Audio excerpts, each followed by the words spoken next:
working. What? I'm so confused actually. Is it working now? I hope it is. I'm still figuring out YouTube, guys. I'm sorry. So it's like a mess. Again, if it didn't load or whatever, I'll just...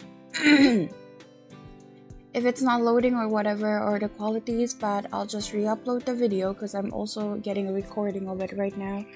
So yeah, hope it's okay. Too lost in my own world, I barely noticed Ren coming closer, nor his hand covering my keys to steady my fidgeting. You want some help? He must have seen the look of confusion on my face, since he continues talking. Setting up your cameras, I mean. Self-taught programmer, remember? I'm sure I can figure it all out. Plus, it would save you from having to call someone to install them. I don't trust him with it! He did have a point. And I'd honestly feel safer if I wasn't alone tonight. Still, I had been spending so much time with Ren lately, and I didn't want him to get fed up with me in my presence.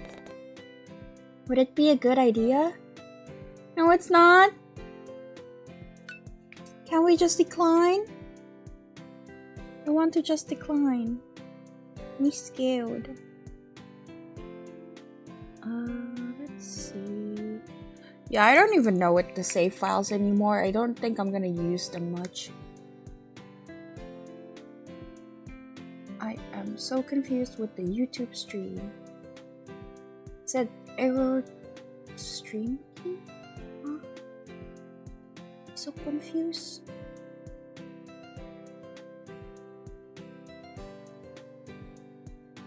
Oh, it's fine. Whatever. Okay, I'm gonna try declining first. No, I didn't want to risk it. I really appreciate the offer, Ren, but I gotta tough this one out on my own. Oh, if you say so. His concern for my well-being is evident, but I didn't want to get him involved. This was my problem and I would handle it all on my own. Let me see the affection meter. He still likes me. It's fine. Still, part of me knew I wouldn't hesitate to call him if something went wrong. After spending so much time with Ren, I had grown to appreciate his company. Something about him felt so comforting to me. Anyway, you should probably head home before the storm comes. Thanks for dropping me off, and for the food. Make sure to lift up the bag full of takeaway for him to see. Of course, thanks for paying my ticket. You can thank Tio for that. I think I'll pass. Ren's face playfully scrunches up at the mere mention of Tio, and I find myself letting out a small chuckle before unlocking my front door and stepping into my apartment. Well, I should probably go set this camera up and head to bed. Stay safe on your drive back. Sorry, my throat has been hurting. I will. Sleep well, Angel. You too. Good night, Ren. I sent him off with a smile before closing the door.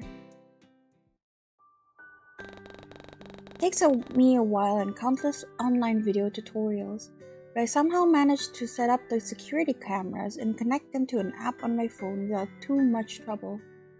Hi, what is the name of the game? The name is 14 Days With You. It's a very good game, you should try it. It would alert me of any unusual activity and movements when I'm not home, and I feel immensely safer because of it. Though I still had faith that my new lock hadn't been tampered with since I got it, considering how the letter had been shoved underneath the door rather than being placed on something as conspicuous as a table. Hi! Welcome! If I had found it on my bedside table instead, I definitely would have felt true fear. I was getting worked up again. If I continued to think about this any more than I should, I swear I would start going crazy. You're welcome. Deciding that this was a problem for future me, I lock myself in my bedroom and hide within the safety of my duvet. Pink glow emits from my phone as I check to make sure I have all the angles in my apartment covered. Satisfied with my handiwork, I lay back on my bed and idly zoom in and out with one of the camera screens until I grow bored. Is that what people do?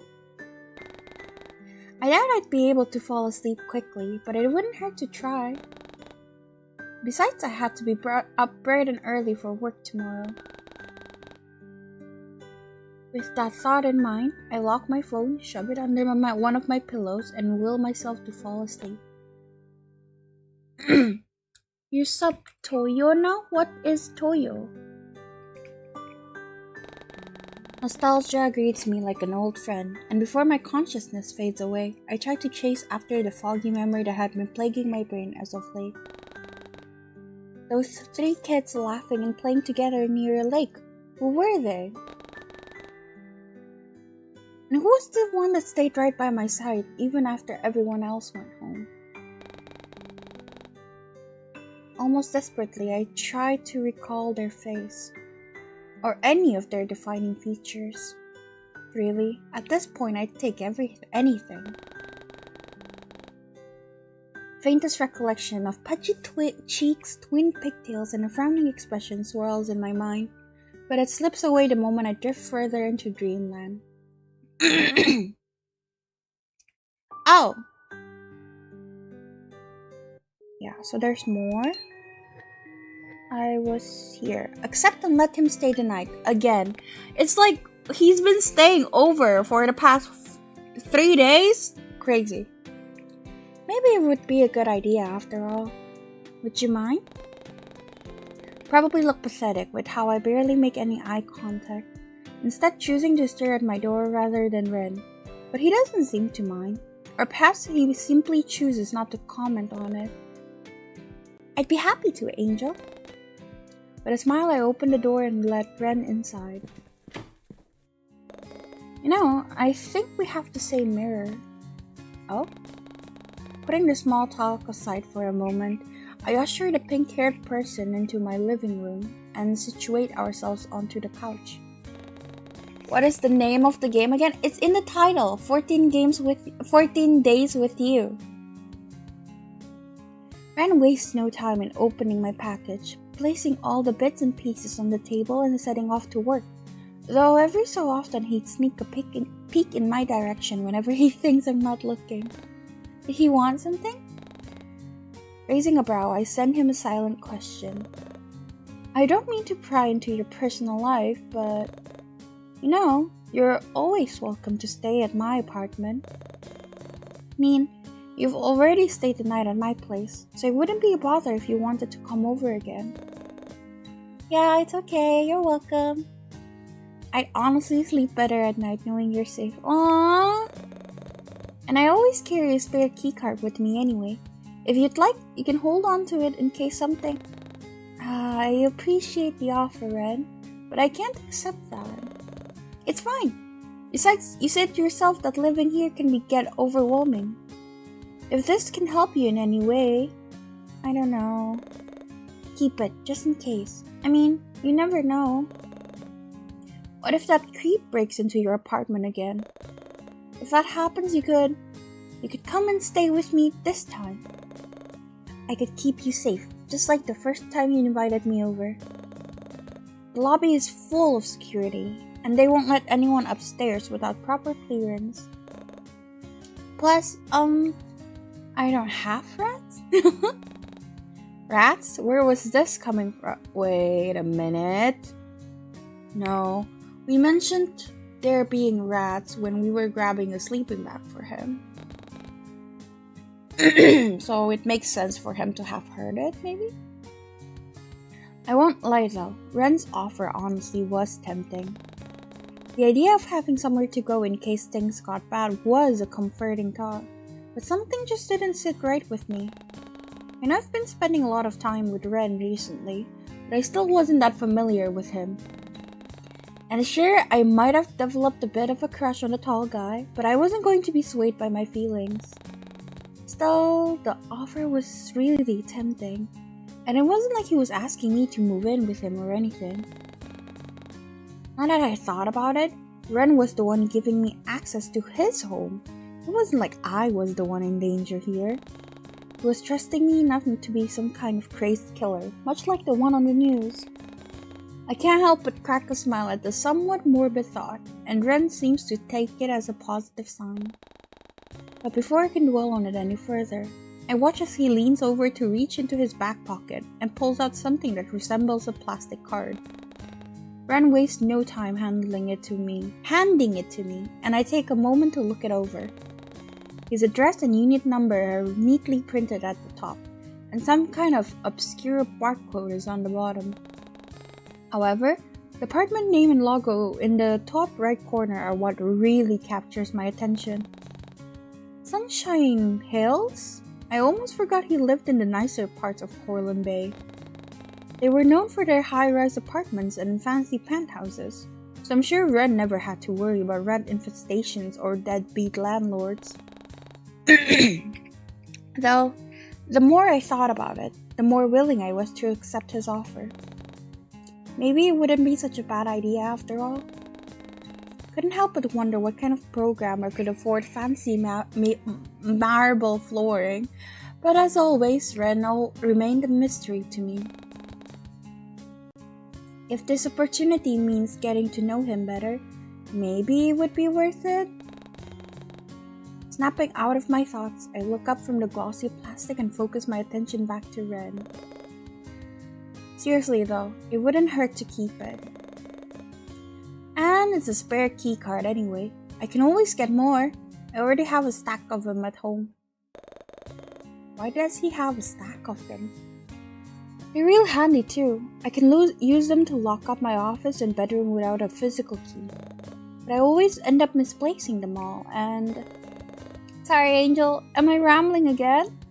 I don't want you to worry or anything. And you never know what might happen. After seeing what's been on the news lately, I just want you to be safe. He wants me to be safe? Where have I heard that before? Leon? Well, I suppose so. Great, then... He glances back at the plastic item in my hands with an expectant look, almost as if he was waiting for me to put it away. When I carefully shove it into my pocket, Ren seems to visibly relax and lean back into his chair once more. And that settles in. Come by whenever you want. You don't even need to call them. Thanks. I think I'll still call him in advance, or even shoot a text. As lovely as Ren's welcoming hospitality was, I wouldn't want to disrupt or intrude or anything. As if picking up on my sudden silence, he clears his throat and gestures towards the items still laid out on the table in front of us. Anyway, I should finish setting up your cameras. Oh yeah, you're right. Goes quiet after that. Picking up the manual, Ren tries to busy himself with learning how to connect the cameras to my Wi-Fi, before tossing it aside and doing it his own way. Deciding not to get in the way, I curl up on the couch with my food and simply observe him. I won't lie, watching Ren's hands deftly connect cables and unscrew plates was kind of attractive, but I wasn't about to say anything. And soon enough, the events of the evening slowly draw out as I start to feel the telltale signs of weariness take a hold of me. I try my best to muffle my yawn before I glance up at the clock on my wall to read the time, just past midnight. Dang, I hadn't realized we had been at this for so long. Tired? Ren's voice startles me, and I glance back to see that he had already put down the cameras and was reclining in his seat to fully look at me. Kinda. It's been a long day. You can head to bed if you want. I'll set this all up and lock up once I'm done. You're still going to go home after this? You want me to stay? Did I? Strange. Perhaps it was because we had been spending so much time together, but I had somehow grown fond of Ren's presence. It was comforting to have him near, though I wasn't about to tell that to him. So with an affirmative nod, I make the decision. Yeah, I do. Oh. Cute. Ren's grin practically reaches his ears as he laughs to himself. Okay, sure. No problem. I can't help but playfully roll my eyes at his enthusiasm. Well then, why don't I get some pillows and blankets and we can camp out here for the night? Just like a sleepover? Sure. His toothy grin reminds me of my childhood days, back when I would beg all the adults to let some of my friends from school to stay the night. With all of us wrapped around in patterned blankets, I would cuddle up on the couch with everyone until we'd all fall asleep. But it wasn't Leon who came to mind, it was someone else. Their face was blurry, but I could make out tufts of black hair from within the blanket surrounding us, and the same toothy grin Ren was giving me. But when I focus my attention back to him, I notice that the smile is gone, and instead he's looking at me with a confused look on his face. I must have been spacing out again. Sorry, I'll go get those pillows now. Let me know if you need any help. Ren's response gets drowned out as I flee into the hallway. It took a while, but Ren managed to set up the cameras and hook it all up onto an app on my phone. All while I made myself comfortable on the couch. How nice. He explained how to use it, but if I were being honest, I started to nod off once he started geeking out about the different kinds of alarm buttons. Before I know it, my head falls onto his shoulder with a soft thump, and I feel Ren's body shake as he lets out a faint laugh. Something moves from the chair next to him before a warm duvet is wrapped around my shoulders. I can feel Ren pull me to his side before we both fall backwards onto the couch. That's kinda cute! Oh my god, stop! His chest softens the blow, and with one hand gently threading to my hair, I slowly start to drift off. Nostalgia greets me once more, and before my consciousness fades away, I try to chase after the foggy memory that has been plaguing my brain as of late. Those 3 kids laughing and playing together near the lake. Who were they? Who was the one that stayed right by my side, even after everyone else went home? Almost desperately, I try and recall their face, or any of their defining features, really. At this point, I take anything. But it's all for naught when I feel Ren's lips fall to the crown of my head to place a chaste kiss. Sleep well, angel. His comforting voice in mine, I slowly start to slip away. That's cute. Oh! I don't know if that was intentional, but the black screen was actually not that buggy that time. So interesting. Okay, I'm gonna open the guide, just so I could get everything. So first, let's do all the dead ends. Okay. I think I've already gotten the options on a few of these. Shall I just do it again? I'm not sure.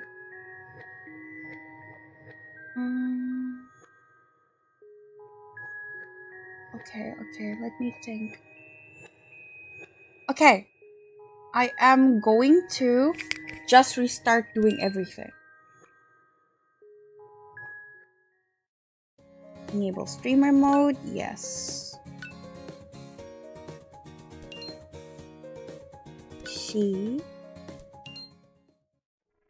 Angel, you're back?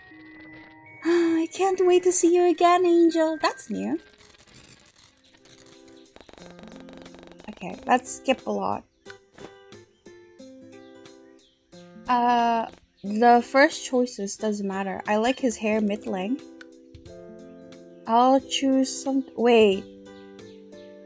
He doesn't show the bzz lines anymore. Interesting. Okay. Interesting. He doesn't show the lines anymore. Huh? Weird. Okay, when meeting Ren at the library, loving the buzz noises, I'll invite him over. And then at the apartment, ask him to leave. Are you alright? Don't overwork yourself. Okay, I've gotten this one. So I'm skipping it.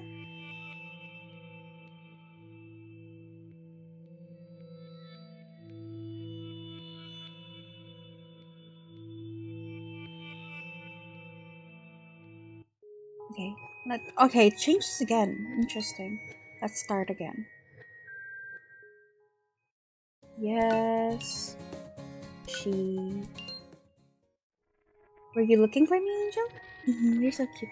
Oh, it's back here again. So he's gonna help us this time. Yeah, it feels weird that he's not, you know, showing up.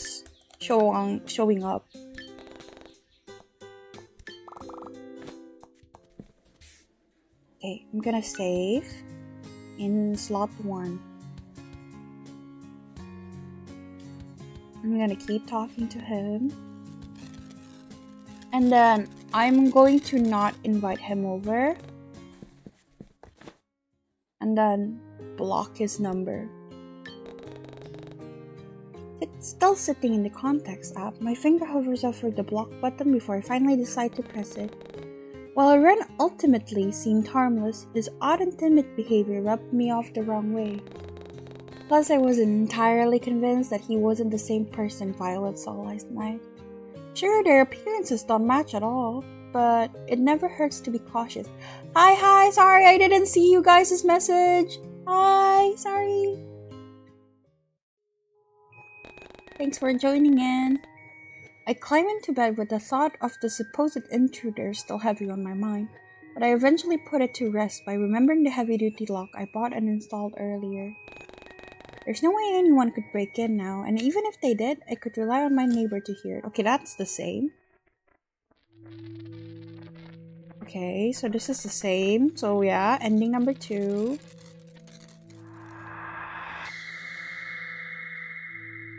Okay. So far it's the same thing. Anya.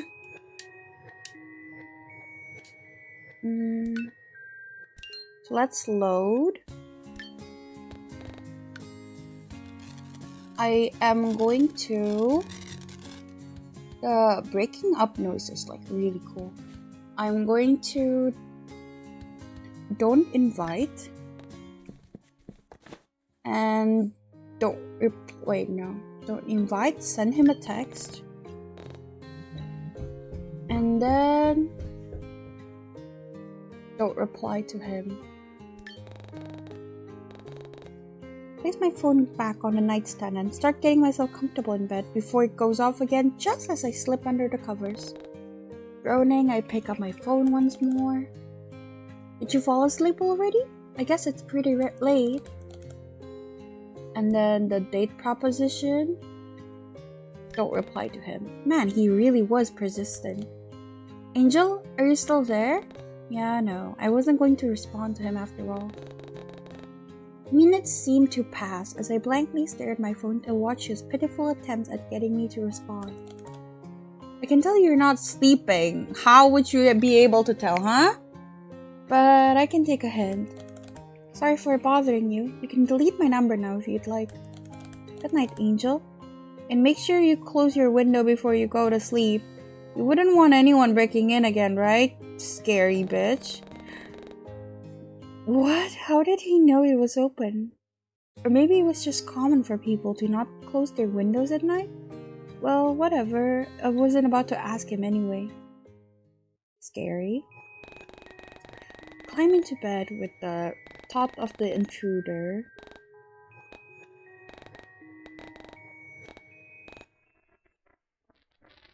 Missed the sound of footsteps coming down from the hallway.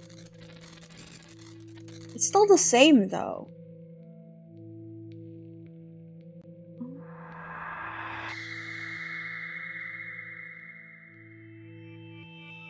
Okay, so it's the same bad ending. I guess it's more of a compilation of everything you can do to get a bad ending.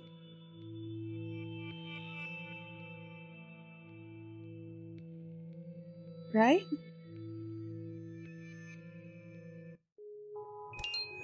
Okay. And then now we can get to call him. And then ignore him.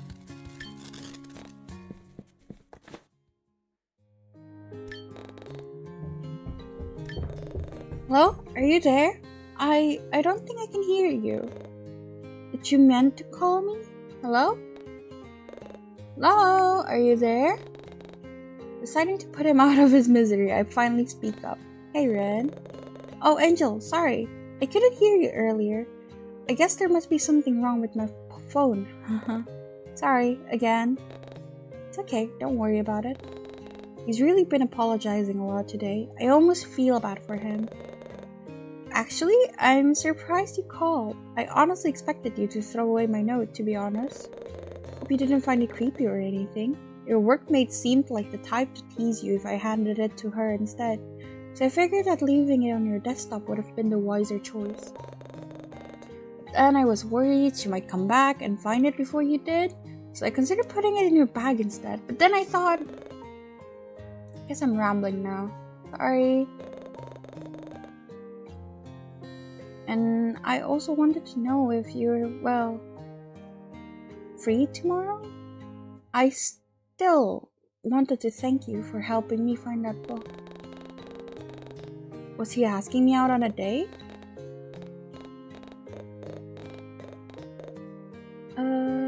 Blatantly ignore him.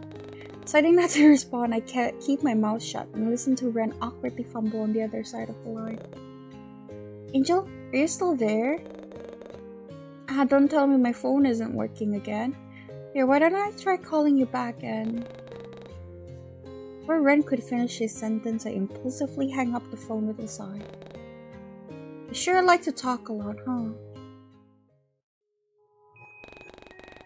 Climb into bed with the thought of the supposed intruder still heavy on my mind. New?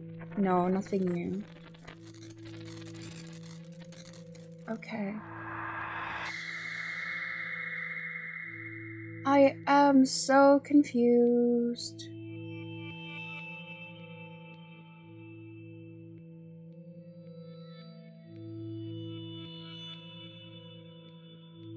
Okay. There's so many things and I'm like a little confused on how I'm supposed to get all of them. just confused.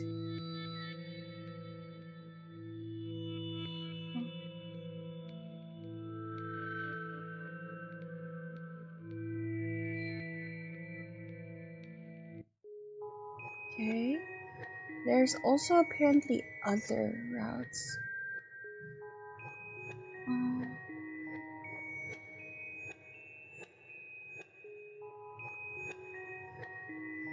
Okay. I am going to try my best to...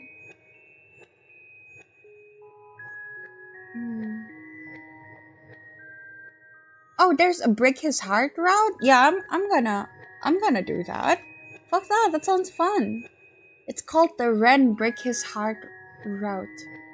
Keeping his meter as low as possible while avoiding the dead ends.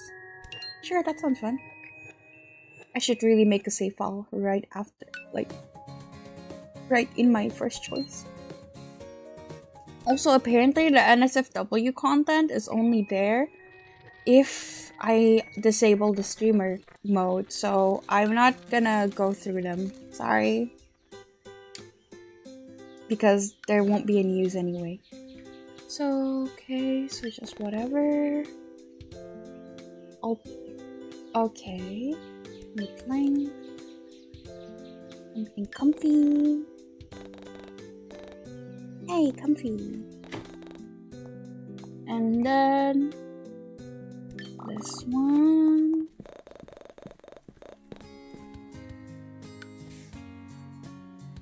I am going to lie and end the conversation. Yes, scary boy. No, you don't.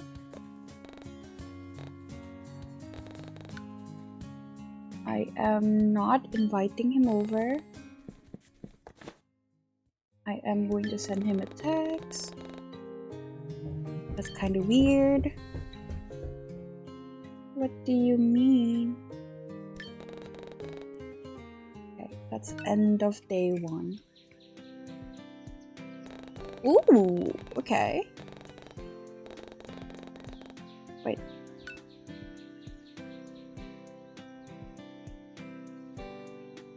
Waking up to the sounds of birds chirping outside and the sunlight filtering through my blinds, I groggily rubbed my eyes before absent-mindedly staring at the ceiling for a few moments. A lot had occurred last night, and I still needed to process most of it. But the main thing that plagued my mind was the date I had planned today with Ren, the guy I had met at the library yesterday. Reaching over to grab my phone, I casually checked the time, only to realize that I still had a few more hours to kill. Not only that, but I also apparently received a text message from Moss at some point last night. At a glance, it appeared as though they were just ranting about the newest update for Always With You Again, though I hadn't read the last chapter yet to know all the details. Nevertheless, I read through their wall of text and memes with avid curiosity, and even sent back a few of my own. Before I knew it, hours seemed to pass by in a blur. Glancing back at the time on my phone once more, I noticed that it went from being 8 o'clock to 10:30. Damn! Oh yeah, he doesn't like us. He dislikes us. Cool. 10:30? My date with Ren was supposed to be in half an hour. Quickly let Moth know that I had to dip from the conversation before throwing my phone onto the mattress and sprinting towards the bathroom. Just as I grabbed a fresh towel and a change of clothes from my wardrobe, my phone buzzes once more. Assuming it was yet another text from Moth, I pick it up and put in my passcode, but what awaited me was a message from none other than Ren. Also, sorry, I'm gonna turn on the fan for a bit.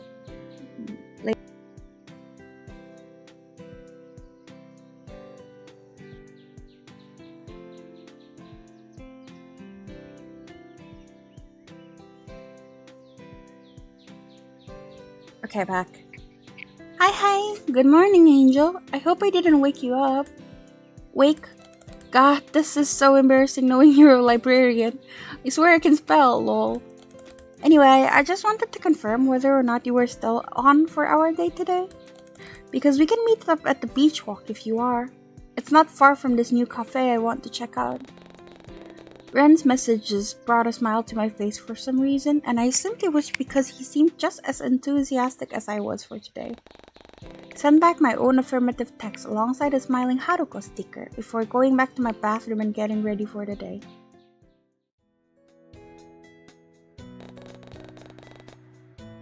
Okay, skip. Wait, no. Oh, I think it's just a little different, yeah? In the end, I did end up meeting Ren halfway via the boardwalk. Hello, welcome! And we decided to walk to this recently opened cafe together for lunch. It wasn't far from my apartment anyway, and I figured I could do with a bit of exercise. Turning to my side, I notice how the pink-haired man tries to not so subtly sneak side glances at me. Oh, okay, this is the thing. And hey, who's this? I don't think we've met before, mate. The name's Leon, Angel's bestest friend in the whole wild world, yeah? Playfully roll my eyes at Leon's words and give him a slow, reluctant nod. Keep telling yourself that, but this is my friend Ren. We actually met. Sunfish? Huh? Oh yeah. Sunfish is the cheesy nickname Leon gave me when we were kids. I don't really get it either, to be honest. So, Sunfish and Ren, was it? Nice to meet ya. I hope we can get along and become good friends too. Actually, hey, if you're both free right now, why don't we go down to the beach? I can introduce you to Jay and...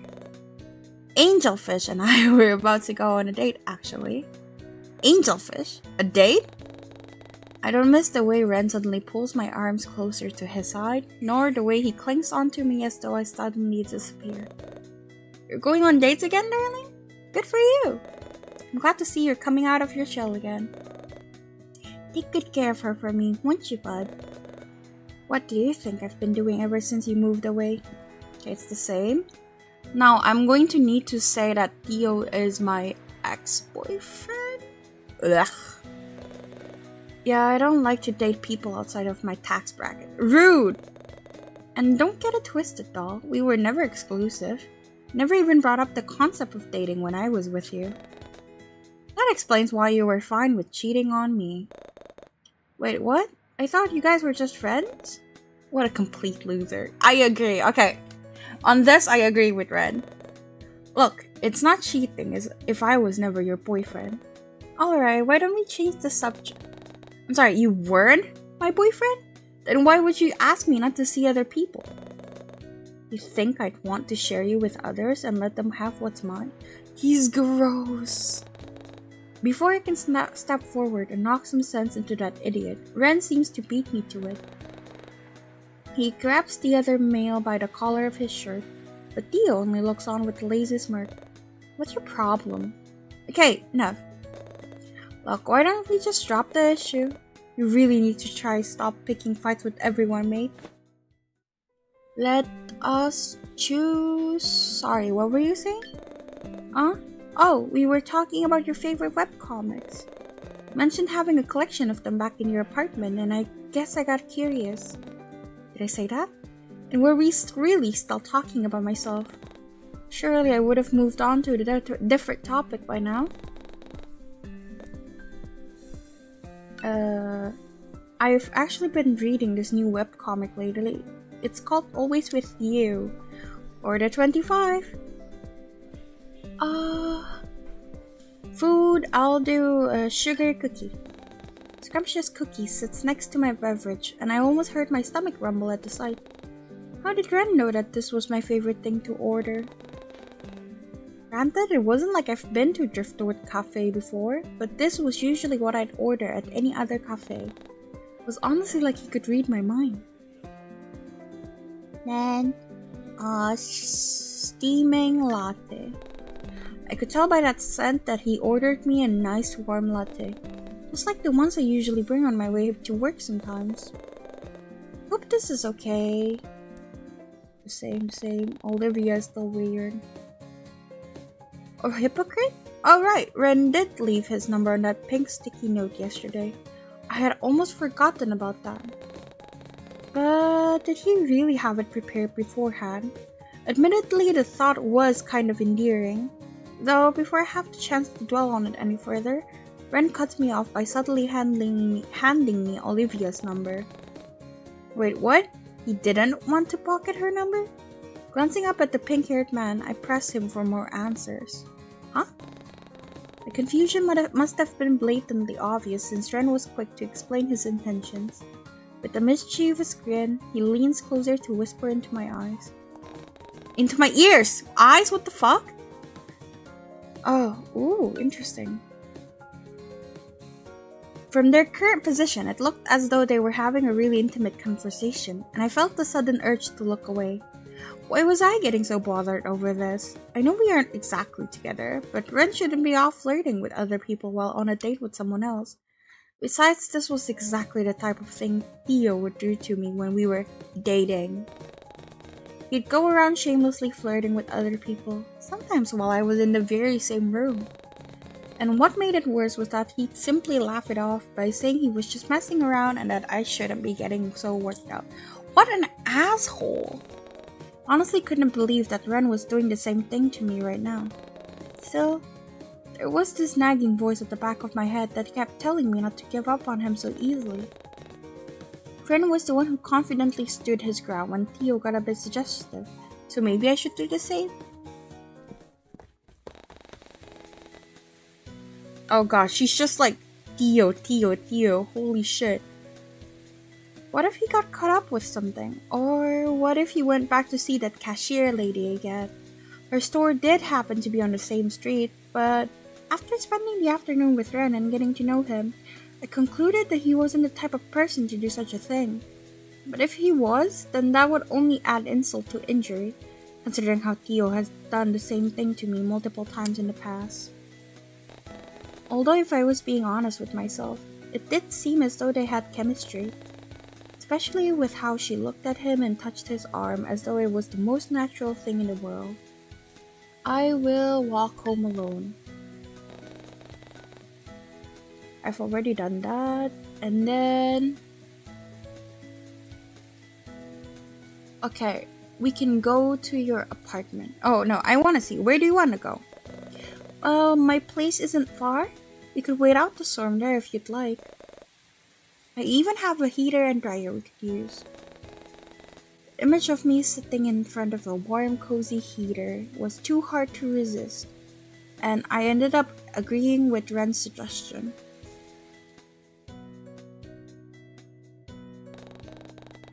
Despite the heavy downpour of rain, we managed to make it to Ren's apartment complex in one piece. Guess he really wasn't lying when he said his apartment wasn't far from mine. Oh, wait, no, history. I wasn't expecting to have someone else over today, so I didn't bother cleaning up. Well, I'm sure it's not as bad as my place, or the entire apartment I live in for that matter. Is there SIGs? There is, but considering I'm streaming, I can't really show it. I'm gonna play it in my own time. Oh, is that bad, huh? Maybe you could live with me instead. Sorry, did you say something? No, well, I mean, I was just thinking. It's a bit strange, but no one lives on this floor aside from me. Not really sure why, but I'm not gonna complain. I think I already did this one. I can make as much noise as I want and no one would notice. And select... Okay. Don't you have any friends? What? I think? Though, to be fair, I haven't invited him to my new place yet. There is? Yeah, there is. I was planning to play it on... No. Actually, wait, no. Scrap that. No. Yeah, I'm just gonna play it on my own time. There's NSFW, so if you want, you can download the game by yourself. But he doesn't exactly live in Corlin Bay in the first place. What? Nothing. Never mind. Anyway, I'll show you to the bathroom. You can use whatever you want in there. Nothing is off limits. But it chalked it all up to him being his usual shy and eccentric self. Okay. Maybe he recently moved in? Who moved in? Surprised by the sudden voice, I sped on my heel only to find Ren coming out from one of the hallways with a new set of comfy clothing. Is he a top or a bot? I haven't played it. I was planning to play it by myself once I'm done streaming the whole game. Like a little reward, you know? A girl's gotta have her own self-care. I just want to bully him. I hope he's a bottom. He seems much more at ease like this, especially with the gentle expression on his face. I watch as he takes a respectful glance at my attire before sheepishly averting his attention to the ends of his sleeve. Sorry, that's the only pair of clothing I could find that might fit you. It looks really good on you, though. Yeah. And I just asked if you wanted to stay the night here. You know, seeing how hard it's raining out there. Your clothes haven't finished drying yet. It would be no trouble. I really wouldn't mind at all, but only if you wanna, of course. Considering he is a Yandere, he'd be both. Oh yeah, I can see that. There's like a jealousy plot in day 4, so I can see him being kinda top there. It's okay. I'm a switch. It's good. Staying at his place for the night? Well, this certainly isn't how I expected to end my day. But would it really be that bad? It definitely beats waiting out the storm and walking home with a bunch of puddles everywhere. How will I respond? I will select the glitched text version. Apparently interesting. Wait, what was that? Did I really want to stay the night? What's behind that locked door? I like how I already chose most of this bad ending choices. You're badly a bot? What do you mean? I'm going to... Okay, so day 3 doesn't matter much. I'm just gonna try hugging him from behind. Quietly tiptoeing behind the taller man, I wait for the perfect opportunity to strike before wrapping my arms around his waist and resting my head on his broad backside. Angel! I didn't hear you. Despite his flustered outburst, Ren doesn't seem to move from my hold. In fact, he almost seems to melt and lean into my touch instead. Almost as if to confirm my thoughts, I feel him wrap one of his arms around my waist to pull me in for a brief hug. Good morning, Angel. I was going to surprise you with breakfast in bed. Sorry, did I take too long? I think we already did this. Yup. That's long. I'm gonna just choose everything he doesn't like. She really, really admires you? Oh, really? When did she say that? It would have been nice to hear it coming from her. Oh well, I'm sure you're well aware of how shy little Nori can be sometimes.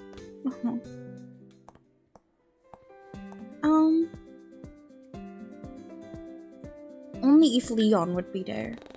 Theo seems to roll his eyes at that, clearly used to me bringing up my childhood friend all the time. Atta girl, knew you weren't gonna chicken out on us. Then it's settled. Leon and I will meet you both here tomorrow after work. What time do you finish? Around... Okay. But my neighbor checks in with me almost regularly. Now that I think about it, she's also been concerned for my safety. That's good. I'm glad. Listen, if anything happens... Conan awkwardly glances over his shoulder before returning his gaze back to me. Nothing but sincerity stirs back, and I find myself in a stunned silence. Here, this is my personal number. So sweet, still. But as I'm slipping out of the library's back door, I notice a familiar broad backside, a patch of blonde hair, and a bright red Hawaiian shirt standing near the alleyway's entrance. That's very fucked. As if sensing my presence, Leon turned around and greets me with one of his familiar warm smiles. Good day, Daryl. Been a while. He sends me a toothy grin before making space for me within the group. Eleanor greets me with a delicate wave and Theo looks moderately annoyed as usual. Theo was just introducing me to Eleanor and yarning on about this little outing he has planned. Hey, how come you never told me you've never been to the aquarium before? Makes sense though. I reckon it was built a bit after you left the bay, right? So I doubt you had time to check it out. Pretty much. Most of my free time has been taken up with moving and unpacking boxes. I couldn't help but find myself agreeing with his words. It was crazy how Leon seemed to know me so well, even though we hadn't had the chance to speak to each other like this for a while. But I'm curious to see what it's like. What about you, Nori? Couldn't help but let Kiara's nickname for her slip. Huh? Oh, yes, I'm the same. I'm looking forward to tomorrow. I've never been to an aquarium before, so this should be fun. Well, here's hoping the weather would be lenient tomorrow. It was pouring down buckets yesterday, wasn't it? Did you make it home alright, Sunfish? All of a sudden, that eerie feeling comes back, and I resist the urge to turn around and look behind me. I only now notice that I've had my back to the dark alleyway this entire time. Angel? Sorry, what was that? You alright? You look like you've seen a ghost. I watch as Leon looks behind me before glancing at Theo and Eleanor for what seems like reassurance. No, it's nothing. I guess I've just had a long day at work. I get it. Feeling tired? You should head on home then. Please, don't let us keep you longer than we should. Want me to drop you off? Car's out front. As much as I appreciated everyone's concern, I honestly wanted to be left alone right now to clear my head. Going on a walk would surely do me wonders. Besides, it was still somewhat bright out. And there were people around, so I had no reason to worry about my non-existent stalker. I also heard that some new merchandise arrived at the local manga store, which I had been meaning to check out, so that would surely help to get my mind off things. It was along my route home anyway, What harm could possibly come out of a quick detour? At that thought, I quickly placate everyone's concern before bidding my goodbyes and heading off alone down the street. It wasn't until I got far enough from the library that the eerie feeling started to dissipate. Interesting. The nostalgic smell of comic books and plastic greets me as I enter the all-too-familiar manga store, and I immediately beeline my way over to the anime aisle. I was set on collecting the last remaining accessories for my mini Attack on Giants display, and I wasn't about to let my paranoia get in the way of that. But as I was passing through a few aisles, I noticed a familiar shade of pink near the cashier. Is that Ren? New CG Pog! Oh yo, hello! I like that. I didn't even notice his motorbike out front, if he even brought it. Up until now, I always assumed he walked everywhere. Even though he was wearing a mask and had his hair tied back, I could easily make out his large and lanky frame anywhere. Sneaking closer, I notice how he appears to be in a hushed conversation with the manager about something confidential, if their closeness was anything to go by, for he places a thick manila envelope into her hands and leans back. Oh, I wonder what's inside. Was Ren trading in some old manga? Ooh, what if it's Attack on Giants? So if it is AOG, then I'm not really sure why he'd want to trade them in. With how popular the franchise is currently, there isn't much of a high demand. If anything, there's too much consumable media being produced right now. Everywhere I go, all I see is Haruko, and I wouldn't have it any other way. Me. Speaking of my beloved Haruko, now that I get a better look at him, isn't that this limited edition spring Haruko hoodie? I thought they weren't selling them anymore. But just as I'm about to make myself known to ask questions, Ren is already Ren is already turning on his heel and slipping behind the large racks filled with cosplays and gaming-themed apparel. His height does him no favors though, as I watch his head peek out from the top while he bobs and weaves his way through the side entrance. At that very moment, my phone decides to jump scare me by suddenly going off, and it startles me enough to temporarily forget about Ren. Letting out a string of curses, I reach into my back pocket and pull it out, only to see Moth's name flash on the screen. With a grin, I accept the video call and hold the phone up to my face. Hey, listen, now isn't really a good time to talk, but... Oh, that's Moth!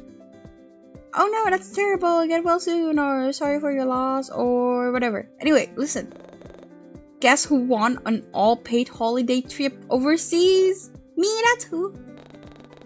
It's been a while since I had last seen Moth's face, but they appear just as boisterous as I remembered them. And for free too! I mean, okay, yeah, I still need to pay for food and stuff, but... Hey, where are you? I'm in the manga store? Hold on, can we backtrack for a second? You got free tickets to where? Is it a Haruko figurine?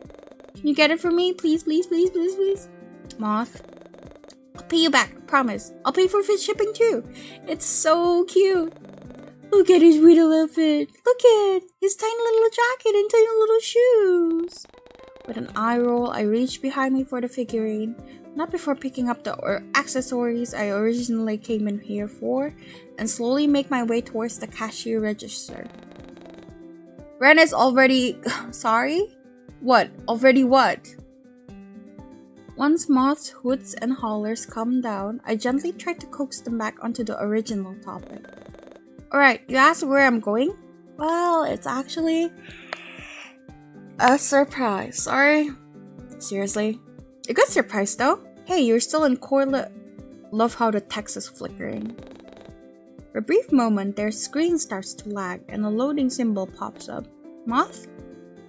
Peek, I'll be almost that okay with you? Their voice cuts in and out, giving an almost robotic effect before the screen eventually fades to black. Morning, DHL. Hi.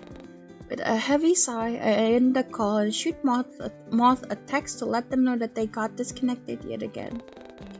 But as I absentmindedly look out the window, I notice the blurry outline of Ren's figure sitting on the bench outside, busying himself with what looked like a phone in his hands. Next! The cashier's voice pulls me away from my thoughts, and I quickly pay for my purchases, all while sparing not so secretive glances at Ren from beyond the shop window to make sure that he's still there. It was strange, but I couldn't help but hope that I'd get a chance to catch up with him on my way out. "You just got home? Welcome home."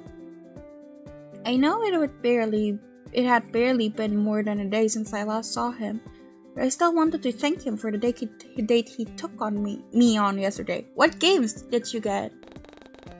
The cashier pulls my attention away by handing me a bag and receipt, and I give them my thanks before making a beeline towards the exit. But just as the door swings open, I noticed that Ren had already left. He was no longer on the bed. Sorry guys, I only got 3 hours of sleep or something. It was like very little. My own fault. He was no longer on the bench where I last saw him, and I couldn't spot him on either end of the street either. It was like he was never there in the first place, and I almost find myself wondering if I had imagined the whole thing. I was starting to see him everywhere anyway, and it was beginning to come across as creepy. But Cortland Bay isn't that big of a coastal town in retrospect, so I'm sure we were bound to run into each other again sooner or later. I literally met Ren at my own workplace because we shared a common interest in books. It just so happened to be about native flora. That kind of stuff wasn't something either of us could control, and I was most likely looking in too deep into it. Still, it felt strange all the same. Well, there was no use dwelling over it. Still had Ren's number saved in my contacts anyway, so I could always shoot him a text or even a call if I really started to miss him. I wonder if things were different. Haruko, please. So the lot stuff to do today was about him submitting his manuscript. Interesting. It was beginning to get dark once I arrived at my apartment complex, so I quickly ushered my way up to the staircase and onto my floor. FF7 Rebirth and Remake, Hogwarts Legacy, and ReFantazio. Chaos also bought FF7. What's with everyone buying FF7 recently? But as I'm making the long trek up the stairs, I bump into someone lingering around the corner and I almost end up tumbling down. "What the fuck are you doing here?" "Whoa. Hey, watch it." Glancing up, I notice that it's the cashier from yesterday who was glaring daggers at me while I tried to steady myself with the railing. That was Olivia, wasn't it? She makes no effort to help me, though she does move to the side in order to give me space at the top of the stairs. It's then when I notice the giant basket of laundry in her arms. It makes me wonder if she was actually going to carry it all the way to the laundromat by herself. Clearly, she was stronger than she looked. It was on sale, buy 2 get 1 free. Oh, that's cool. Sorry, I didn't mean to. Olivia cuts herself off once the severity of the situation finally sinks in, before she sucks in her cheek and lets out an exasperated chuckle. Seriously? What could she possibly find so funny about the situation? Of all places, a staircase? Really? Your boyfriend sure has a messed up sense of humor. What? No, it's nothing. Look, I didn't mean to knock you down the staircase like that. I've got a lot on my mind lately, and I wasn't looking where I was going. Hey, it happens. It most certainly didn't. But Olivia seemed to be having a rough day, so I wasn't going to make things worse by being rude to her. She already looked on edge for some reason, especially with how she kept sneaking glances over both our shoulders. It was almost like she was looking for something, and I would have asked her about it if she didn't beat me to it. So where's that boyfriend of yours anyway? Not lurking around the corner like a creepy psychopath, is he? The giant laundry of basket. Yes, exactly. Who? Seriously? Your boyfriend? The guy you visited the souvenir shop with the other day. Oh, Ren? He's not my boyfriend. We're just... safe.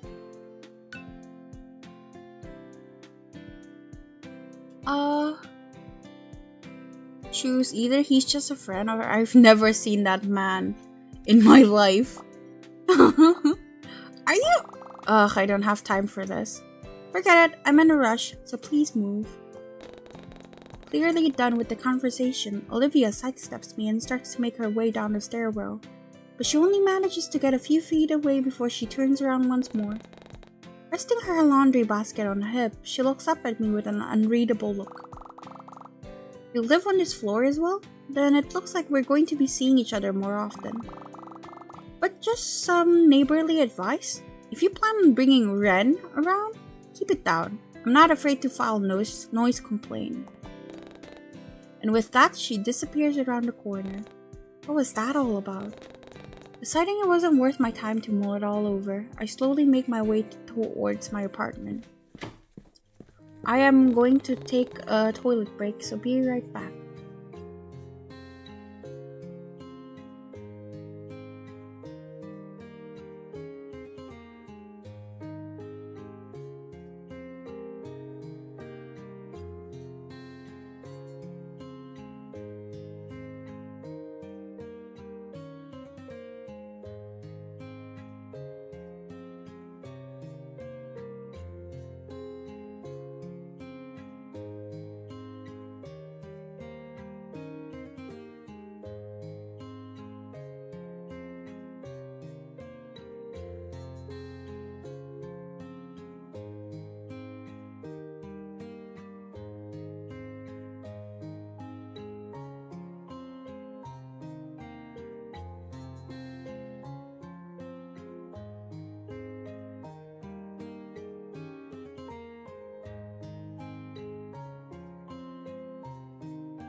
Okay, I'm back.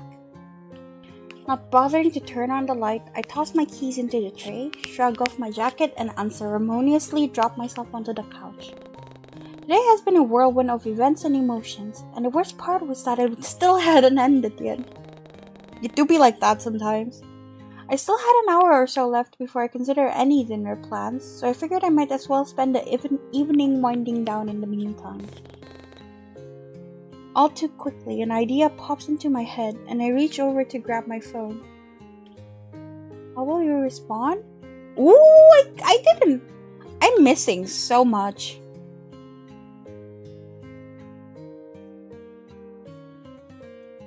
I am going to invite someone over. Okay. Figuring it'd be best to catch up with someone instead of stewing in my apartment alone, I pull up my contacts list and idly scroll through it. You ate teriyaki chicken rice again? And not share? That's so rude. Conan's number immediately captures my attention, being the newest addition to my contacts and sitting near the top of the list, before my curiosity begins to stray once more. Without so much as hesitating, I tap on that person's number and bring the phone closer to my ear. Who am I calling? That's a lot of people. That's so many people, actually. I like Conan, though, for now. Conan? Admittedly, calling up my boss wouldn't be the weirdest thing for me to do. The phone rings and rings, but no one seems to pick up. Perhaps he was busy, or maybe he was still at the library. They got rid of the buy one get one for $5. Boo! Boo! But before I can berate myself for doing something so ridiculous as calling my employer, Conan finally answers. Yes? Conan, this is Angel. Angel, good evening. Is everything alright? It's a bit late for these sorts of calls. Yeah. His concern is evident in his tone, and I almost feel bad for making him worry. Yeah, sorry, I know it's late, but I just wanted to call you so you'd have my number. Wow, nice save, Angel. Now that I think about it, maybe texting you would have been a better idea. It's quite alright, as long as you're fine. Thank you for your number. He's so nice! Thank you for giving me yours. Oof, this conversation couldn't get any more awkward, could it? Of course, your safety means a lot to me. In the event that something should happen, don't hesitate to call me. Right. An awkward pause ensures, and I'm so close to pretending that the connection drops just so that I could end the call. But it seems fate is on my side tonight, because suddenly, something on the other end of the line captures Conan's attention and pulls him away momentarily. I believe Alice needs my assistance. I'll have to go shortly. Who the fuck is Alice? Oh, that's fine. No worries. Thanks again for talking with me.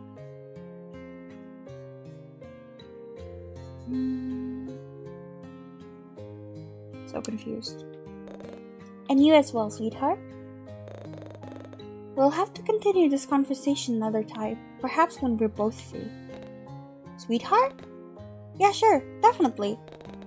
I was beginning to sound a lot like Ren.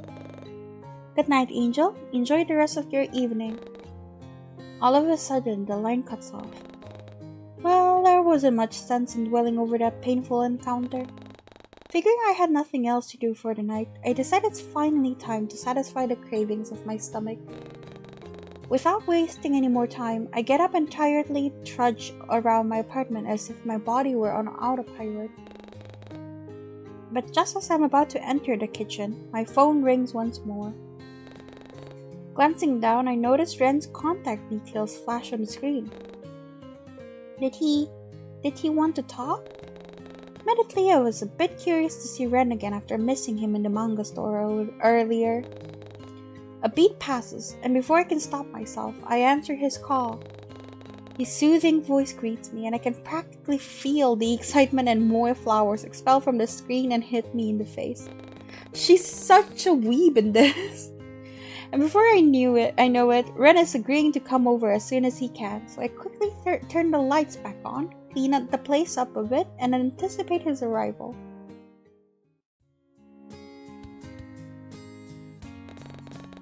Barely 10 minutes pass before I hear a loud knocking at my front door. Almost immediately, I leap to my feet and unlock it with a smile.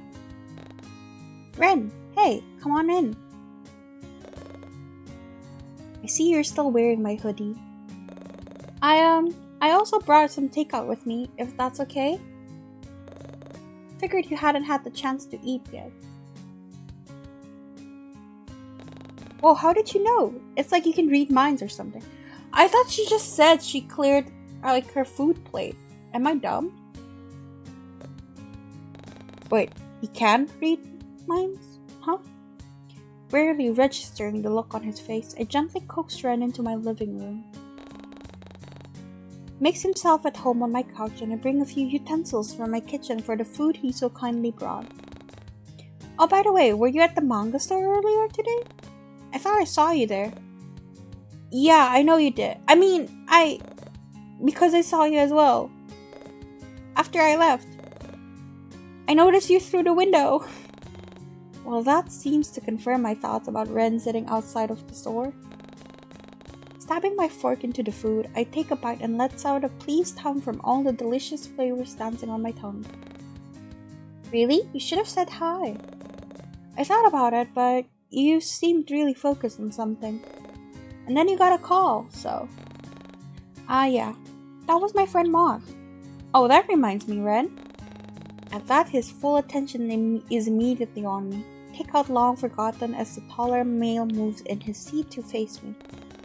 You like Attack on Giants too, don't you? I mean, your hair and outfit. It was inspired by Haruko, right?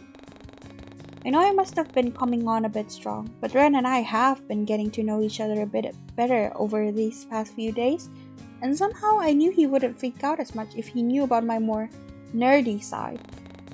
Sparing a glance at Ren, he seemed to be handling it well enough. The interested yet curious look on his face was anything to go by. In fact, Ren seems almost on the edge of his seat with how intently he's staring at me. He must really be interested in Haruko as well to garner the sort of reaction. In some way, it was comforting to know we share a few more similar interests. Haruko is actually one of my favorite characters at the moment. It has been for a while, actually. Oh, that's not the point. The point is, Moth loves Haruko too. I could introduce you guys. They're a die-hard fan of the anime, and I'm sure they... Moth is the one who's interested? Almost shyly, he turns his head away and neatly scratches at his jaw. I don't mind, but I wasn't expecting Ren to be so hesitant, and I suddenly felt bad for springing this all onto him without considering how he might feel as well. Hey, no need to force yourself. If you don't want to, that's okay. I just thought it'd be nice to let them have someone else to talk to, you know? Moth has trouble making friends, and most of the time they're only talking to me. Yeah, that's too bad. He sends me a sad look coupled with a frown before returning to the plate of food before him. Although I was thinking about Moth, I really don't want to force Ren into befriending someone if he didn't want to. Besides, maybe he has trouble forming friendships too. It was a little difficult trying to keep up with his sudden personality shifts, but at this point in our friendship, I was starting to get used to it. Deciding to lift the mood a little, I tried to change the subject to something more lighthearted. So, apparently this place has rats. Really, Angel, that was the first thing you could think of. How was that any less awkward than what we were currently... Actually, I didn't want to say anything, but... I think I saw one on my way up here. Oh god. It probably made itself a home in that busted elevator shaft. Seriously? Wait, did you think you could come with me and explain it to my landlord? I swear they... Your landlord isn't doing anything about it? No. I collapsed onto the sofa with a dramatic sigh. I honestly don't know what they're doing, if I'm being honest. I've sent so many complaints, but I haven't received a reply for any of them. Really? Have you considered just moving? Quite a few times, actually, but... Okay. I am going to... say... This place has its charms. I mean, it was overwhelming during the first month. But once you look past the smashed windows and broken elevators, the place is actually really nice.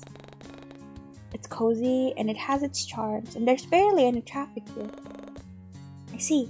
Then it's not so bad here after all, right? I mean, as long as there's no creep trying to break in and steal all your laundry or something, haha, like what you're doing. You got a point there. I think I'd take the rats over a laundry-stealing intruder any day, but now that I think about it, who would want to break in just to steal dirty clothes? While I'm sure Ren only meant it as a joke, it was oddly specific. Oh, I just figured that's what normal creep behavior would be. So you admit you're a creep. Have a great sense of fashion, and I see your TV is still here, so... yeah, I guess it would be difficult to lug that down a staircase. You probably should have asked the rats to help. Again with the rats? Couldn't help but let out a laugh at his corny inside joke.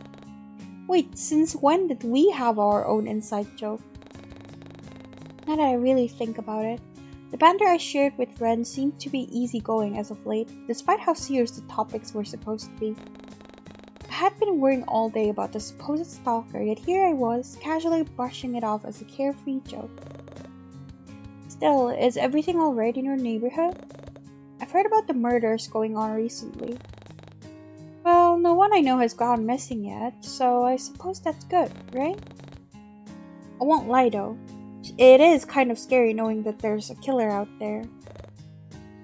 Yeah, I suppose so. Are you really okay with staying here alone? Doesn't that scare you? I'm sure I'll be fine. I've got my neighbor, Violet, and if it's really necessary, I'm sure I could stay with Leon for a while and...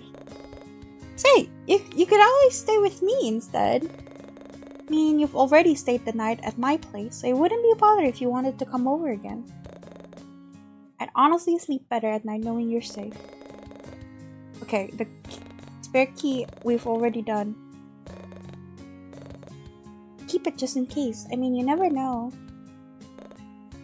You'd be safer at my place. Plus, he doesn't have rats. Ah, so this is where it was going. Okay.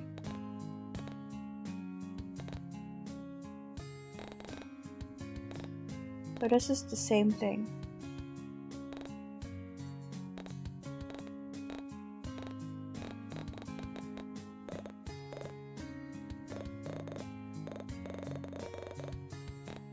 He wants to keep me safe.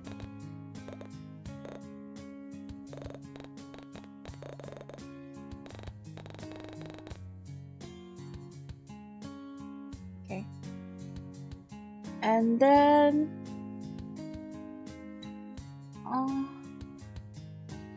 this doesn't matter, so I'm just gonna say you've... Why would he like, can you pass the sauce? Okay, I can't take it, I have to check. Can you pass the sauce? With a nod, Ren reaches for the dipping sauce to his left and hands it to me. Oh, our fingers accidentally brush, and I can't help the slight twinge of pink that blooms on my cheeks. Ren seems to be sporting a similar look of his own before he awkwardly clears his throat and goes back to eating. Sorry. That's why. Got it. I'm gonna say you've got some crumbs on your face. Oh, no, he would like it. My fingers brush against his bottom lip, and I can't help the slight tinge of pink that blooms on my cheeks. Okay, that's the same thing. Thank you. Okay, that's the same thing. No, I'm gonna choose like a worse option. You look like a hamster. Well, it was true. With how Ren was stuffing food into his mouth, he almost looked similar to a fluffy pink hamster. Almost immediately after hearing my words, his cheeks flushed a deep red as he chokes down his food. Hamster? Usually I get a fox or a puppy. I am not mad though. Now that I think about it, you kinda look like a chipmunk.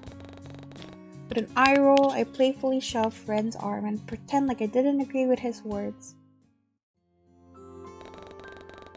Casual banter continues throughout dinner, and soon enough, all the containers were empty, and our stomachs were full. I dimmed the light and switched the TV on at some point to fill the silence between our conversations, and soon enough, Ren and I find ourselves taking an interest in the movie that was currently playing. It was some unknown sappy rom-com that came out almost a decade ago, yet Ren didn't seem to mind all that much. I wasn't following the plot too keenly, but from what I could gather, the male lead just confessed his love for the main character in the back of her truck. To top it all off, it started raining as some slow, melodic love song came on the radio. The two characters were all too happy to share a sweet kiss with each other in that romantic moment, but the tenderness soon gets cut short once the scene starts to travel down a more heated path.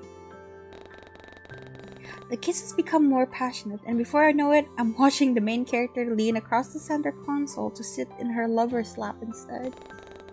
Clearly, I wasn't expecting this to happen in what I falsely believed to be a harmless rom-com, so I dared to glance in Ren's direction to gauge his reaction. Yet, aside from the faint dusting of pink on his cheeks, the rest of him seems all too relaxed. There's an arm casually thrown over the back of the couch while the rest of his body is slouched into the plushness of the seat. His lanky limbs are stretched out in front of him, while his thighs are spread out slightly, and the empty space between his legs were beginning to look inviting for some reason. Was it because of the movie? Before I can stop myself, I find my mind wandering. That leads to an NSFW actually, so I'm just gonna save that for later. I am going to change the channel. What was I thinking? This movie was clearly messing with my head. Suddenly, I slapped my cheeks and focused my attention back to the TV screen. Not wanting to let this awkward encounter draw out any longer, I reached for the remote and flicked to the local news station instead. Monotone voice droning on about the weather fills the silence, and I feel the couch move as Ren shifts in his seat. That was, yeah. They were really going at it, huh? Jeez, I can't believe it's somehow even more awkward now. But just as I'm about to do something about it, Ren awkwardly clears his throat and moves to stand up. It's getting a bit late now, isn't it? I should probably start heading home soon. Oh, are you sure? You can stay a bit longer. No, I really should go. Now that I think about it, you need to wake up early, don't you? Yeah, actually, but how did you know that? Oh, you seem like the early bird type. Doesn't seem to elaborate on that, and instead starts to pack up his belongings and head towards the hallway. Deciding that was that, I walked Ren towards the front door with a soft smile on my face.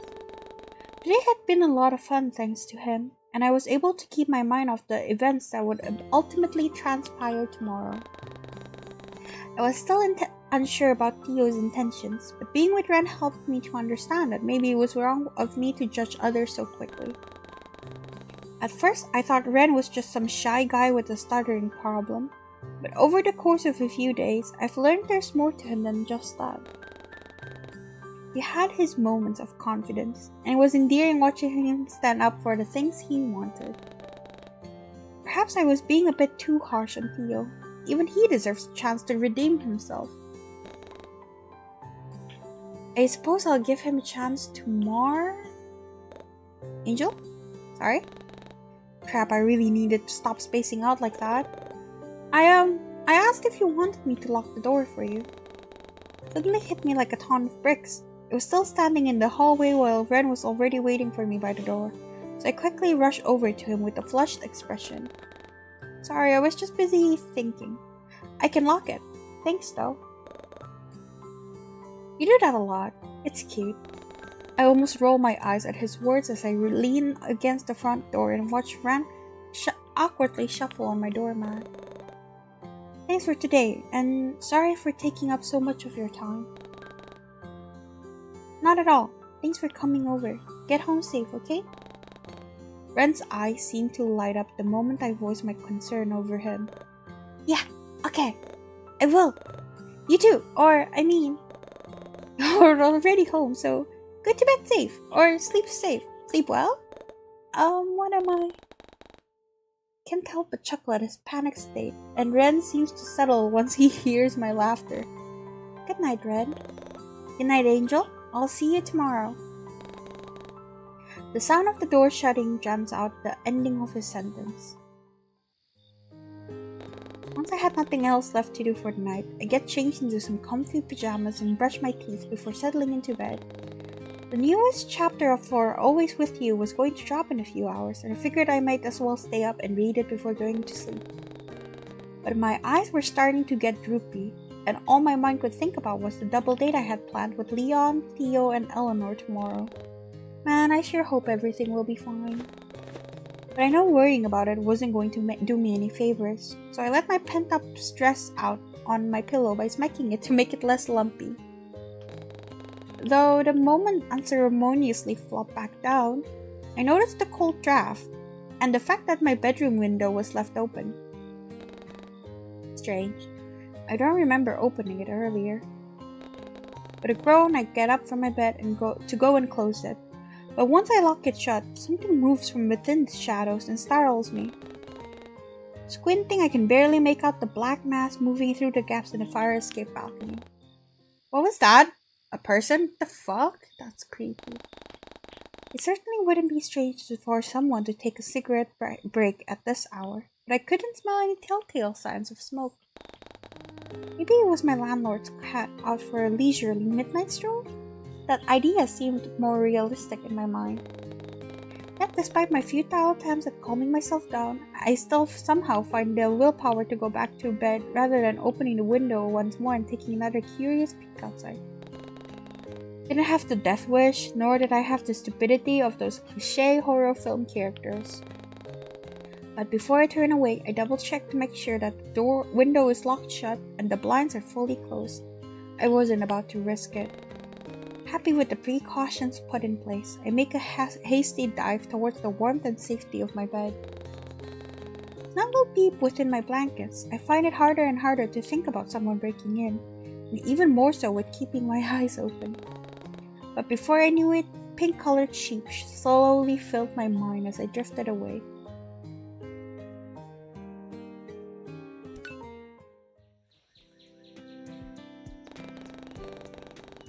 Okay, that's the same. My hair is mid-length. I have wavy hair. I don't know what this will do.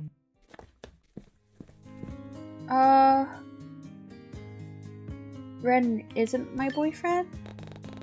Yeah, oh, interesting. So, they still think Ren is my boyfriend, even though Ren has never said he was my boyfriend. Oh yeah, I still needed to talk to Ren about that and clear up any potential misunderstandings with everyone. And Leon definitely seems like a good place to start. But before I can get a word in to explain, he beats me to it. He's not? Then what was that all about the other day? You sure look all cozied up with you at the pier.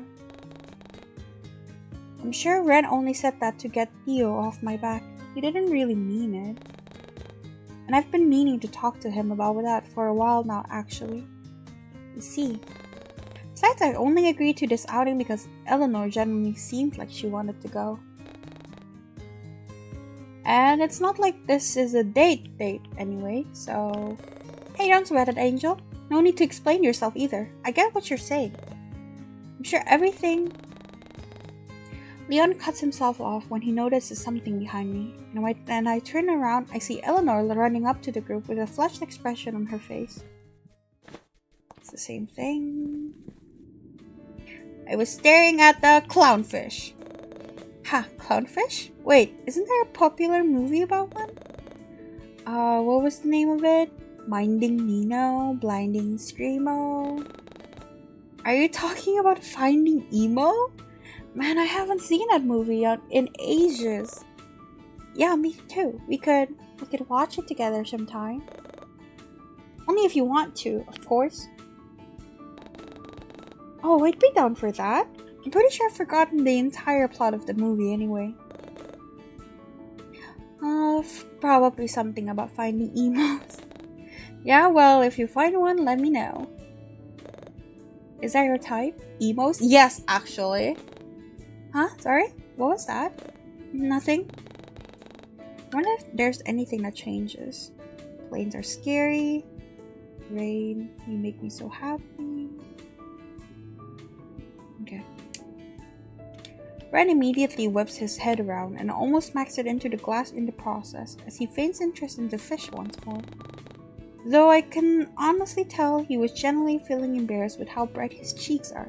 It was honestly cute. Still, now that Ren was right in front of me, I couldn't help but wonder why he was here in the first place. No, I wasn't expecting to run into you here. Yeah, how come you're just there everywhere I go? I am going to move my hand away. Dang, why was I so fixated on holding his hand all of a sudden? Shaking my head to dismiss these thoughts, I pull my hand away and try to play it cool. Ren doesn't seem to notice my slight change in demeanor, though if he did, he had the decency not to say anything.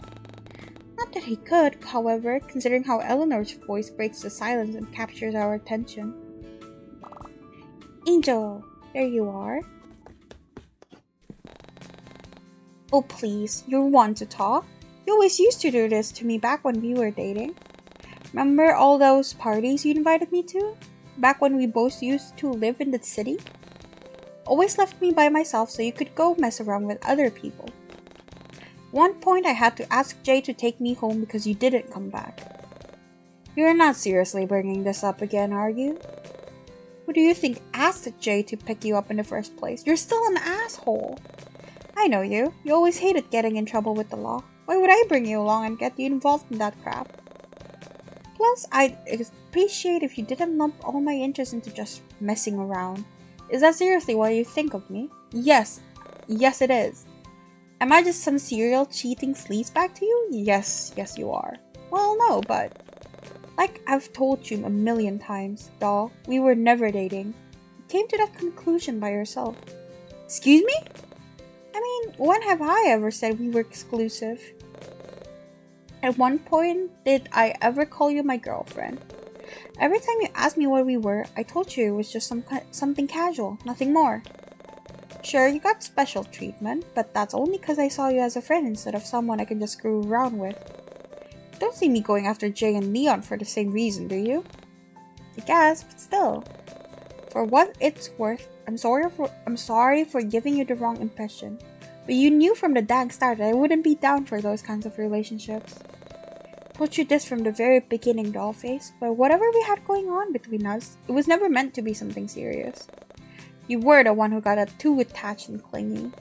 Now the same dang thing is happening all over again with that blonde friend of yours. Little Miss Princess over there, blah blah blah. Plus you're not exactly never mind. Just try not to get attached again this time. You're so insufferable. I am going to follow, I guess? Wait, no. I'm going to wait for Eleanor to return. Fuck you. Just as Eleanor looks in our direction, Theo blocks my view with his body. Perfect timing. Just like that, Theo casually throws an arm over my shoulder to usher me into the closet before he shuts the door behind us with an audible click. Oh, so it doesn't matter.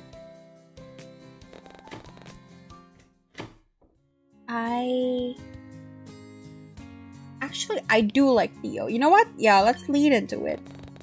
Something akin to hatred flashes in Ren's eyes before he closes them and rests his forehead against my own. But the action was fast fleeting as his okay, I know that one.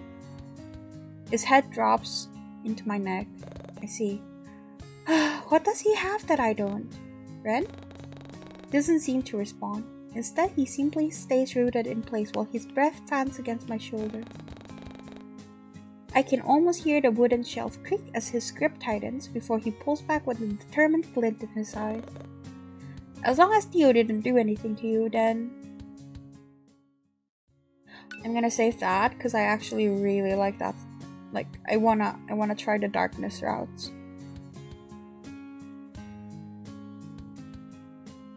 I'm so confused. I'm gonna... Shall we do it right now, actually? This encouraged his dark behavior. You know what? Maybe you should've. I can't really stand people who do whatever they please for their own selfish reasons.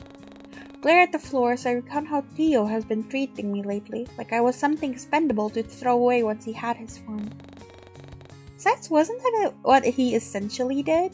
Once Eleanor came in, he didn't look twice before leaving with her. You'd be okay with that? With Theo dead? Yes. Really? You sure? He at least he asked for permission. I guess that's like a redeeming point. I'm sure. He stares at me with wide eyes, and it almost makes me regret saying anything in the first place. I don't really know what just came over me, but still. Some decrepit and morbid part of me genuinely did believe that Theo would have been better off at the bottom of Lake Blue Moss. Never really let it get to me, but I've honestly had it up to here with people like him. Those hedonistic individuals who only care about themselves and never the well-being of those around them. Perhaps it was why I moved away from the city in the first place. To escape people like Theo. In some messed up way, at least it brought me closer to someone as understanding and considerate as Ren. Speaking of, I dare a glance towards my pink-haired companion, only to find him staring back at me with a soft smile. He leans in close this time, as if he wanted to whisper something for only me to hear. Well, if I ever need to hide a body, I'll know who to call now. No way you're getting me involved with your crimes. No, but I think it's a genius idea. They'd never suspect a cute librarian. Now that the mood had lightened, I give Ren a playful shove and roll my eyes. Well, now that that's all sorted, I think we should leave this dingy storage closet by now, don't you? Oh. Alright. Yeah, the thing. Cozy? With Olivia. And then, I may have threatened to push her down the staircase. I wouldn't really do it though. What? You really tried to threaten her? Yes, but only because she tried to take me away from you. I'd never want to make you upset, or leave your side for that matter. We were having fun together and she had to come along and ruin it. Besides, whatever she had to show me downstairs probably wouldn't have been that interesting anyway. Let out a deep sigh and weigh Ren's words. Was he really telling me the truth? I swear I'm not interested in her. I am going to save that. Wait, wrong.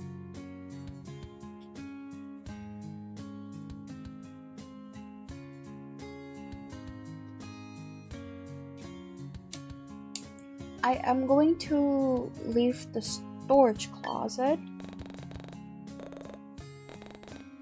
We wouldn't want to keep Eleanor waiting either. Plus, Ren did once offer to let me stay at his place if something ever went wrong. And some part of me felt almost safe in his presence. Finally, I'm playing it? Yeah, I'm finally playing it again. Still, I didn't want to concern him with my troubles, let alone potentially put his well-being at risk. I also didn't want anything to happen to Conan by revealing too much to Ren, so maybe it would be best to keep quiet about my problem and accept his offer. And if I changed my mind, I'm sure Ren would be kind enough to bring me home. I will... They're not really good for each other? I see. Well then, I guess we should let fate do its thing, right? We shouldn't interfere. You believe in fate? Let me to you. That's kinda cute! Jeez, you're so cheesy. Soon enough, our conversation comes to a halt when a sleek black sports bike comes into view. Okay, I am actually really curious about the drawings, but also the lock. What is the lock? The drawings first. I can't resist the urge to flip through the pages, and when I do, my suspicions are confirmed. No, the game is free. I have it linked in my description if you want to check it out for yourself. There, right in front of my eyes, were the almost too familiar characters from Always With You. Yet something about them felt almost uncanny. They didn't look exactly like the actual characters from the webcomic, though I could sense a certain familiarity from them. And upon closer inspection, most of the drawings were of the main character and her love interest doing various lovey-dovey things together, though other drawings were depicted as rather ominous and gloomy. Which was ironic, considering that the male lead was usually referred to as gloomy by the narrator, was often withdrawn and greatly preferred to lurk in the shadows instead of interacting with others, so the name really fit. Still, seeing my beloved Gloomy in some of these drawings, surrounded by hundreds of creepy eyes, harsh scribbles, and more of that deep red ink, it honestly made me feel bad for him. Why was he often being drawn in a dark room with nothing in it? Almost like an endless void with no exit inside. Figured I'd seen enough, or perhaps I just didn't want to see one of my comfort characters so alone. I tear my eyes away from the pages and close the book. Okay, I'm going to see what happens if I look at the desk. Was it this one? Yeah. Holding the book to my chest now, I glance at the table once more. The papers were still there, alongside Ren's laptop that was still surprisingly on, despite not being plugged into a power socket. He's cute, is he? He's a little scary, though. Admittedly, it did pique my interest. Why would Ren leave his laptop unattended? As if getting a response, a message pops up on the screen and startles me. You sure that was Zoe? What was she doing here? Didn't we, Wait, Olivia? Don't tell me you're still keeping contact with that thing. You know what's going to happen if you do. What thing? Don't make it mad, Ren. Look, I'll see if I can visit you and help you out as well. Need to return your boring piece of junk anyway. Error. Didn't like it? Well, whatever. Don't do anything stupid in the meantime. Redacted. All of a sudden, the app closes itself and shows me Ren's cluttered desktop. And out of the corner of my eye, I swear I see the red light of his webcam turn on for a split second. I shouldn't have been looking through Ren's personal messages without his permission. What kind of creep does that anyway? Almost ashamed, I step away from the laptop, but not before realizing the item still grasped in my hands. Oh. And then that's the same. She knocks over the ink. Huh? Oh shit! I think I have had a long-standing attraction to him. Since when? What did you miss? You're at the best part. I think Ren just killed Theo, so... I may have encouraged his dark behavior. The entrance to the aquarium appears on the television as the ambulance light flash and sirens go off in the background. There's a somber expression on the reporter's face as she communicates with her counterpart who is currently at the location. Victim's body has been found mauled and ripped apart in one of the shark tanks. Authorities have confirmed that it is the body of Christian Doe, son and sole heir to the corporate giant Tech Marketing. Also believed that was a self-inflicted accident. Here on the scene with us, we have the mayor's chairman and the mother of the victim, Kari Alv, to talk about. Okay. This account has been terminated. Yikes. Okay, so the black bar means they're dead. Okay. The TV turns to static, and I quickly reach for the remote to find another channel. Another news show pops up, this time showing a grainy black and white recording of CCTV footage taken from the aquarium. And though it's hard to make out, the footage depicts a person pacing around on the wooden decks until the upper half of their body is just out of frame. The rest of their body was still in view though, being illuminated by their phone screen as they fiddled with it. Then all of a sudden, the person immediately drops it, almost as if it was too hot to touch, and takes a step back. They must have lost their footing or something, as they end up tumbling into the tank and submerging themselves underwater. Ren killed Theo, the massive jackass that's unfortunately hot. But he's a jackass. The footage cuts out shortly after, seemingly too inappropriate to air on live television, as noted by the reporter. Let out a breath I hadn't known I had been holding and let reality sink in. I was just at that aquarium. I looked at those sharks with everyone just hours ago. What did she say? What's her name? I forgot.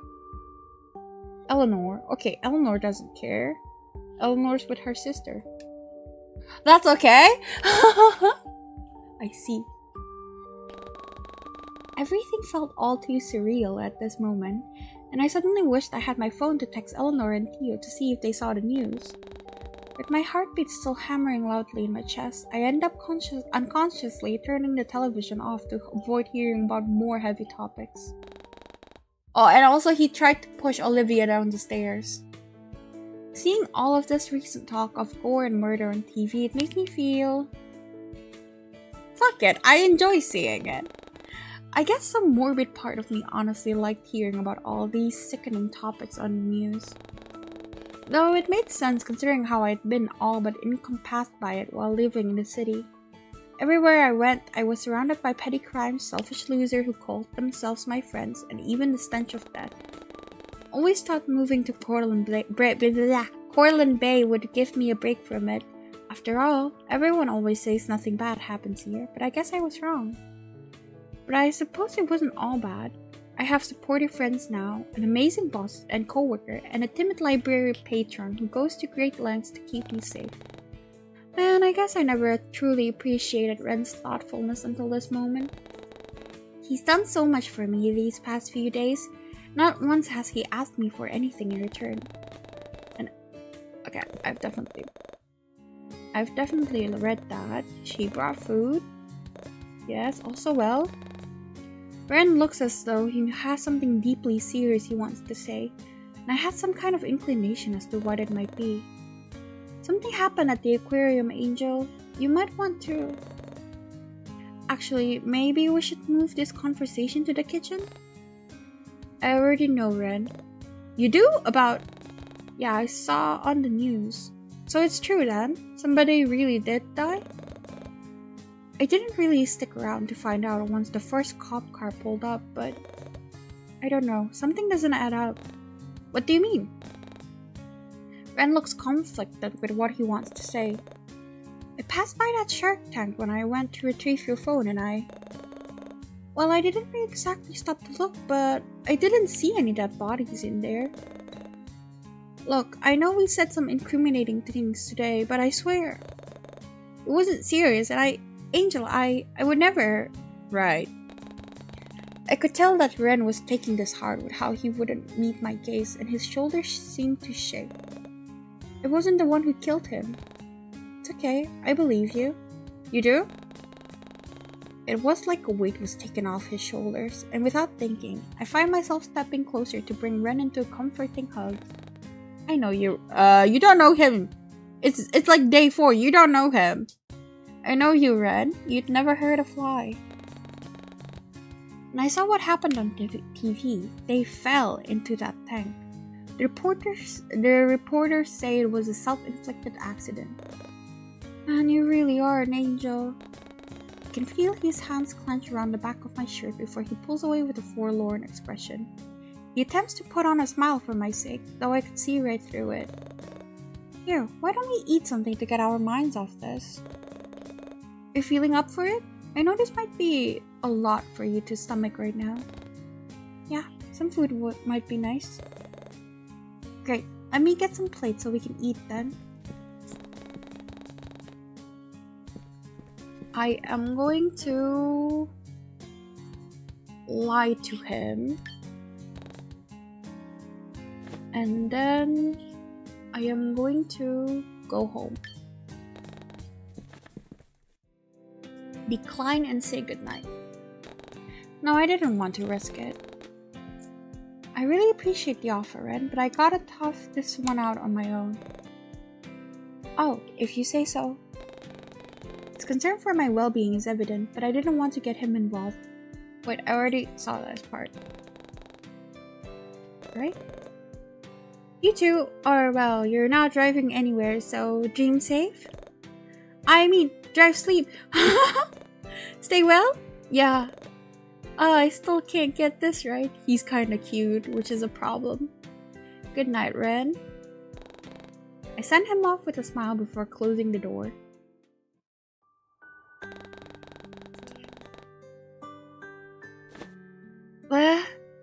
What? I thought it's gonna show something.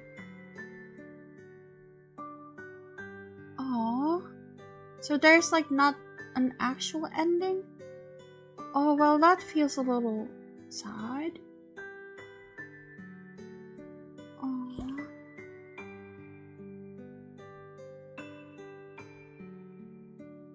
Okay. Then I guess we can do other routes. Apparently there's other routes. Never mind, it's just Theo. I already did the ex-boyfriend Theo stuff. And then... Easter eggs? Oh! Cool. There's a lot of Easter eggs. Do you want me to show them one by one? I guess I can just show it like as a compilation video later or something. Maybe? I don't know. I'm not too interested in it, to be honest.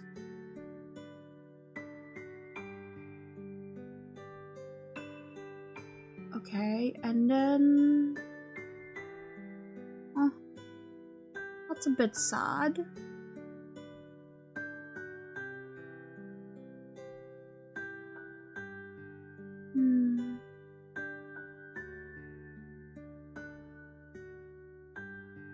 I think I've also gotten all the bad endings.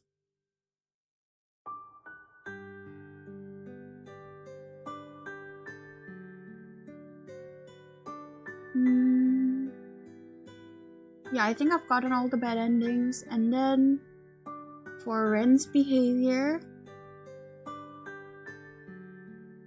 I can apparently kill Olivia.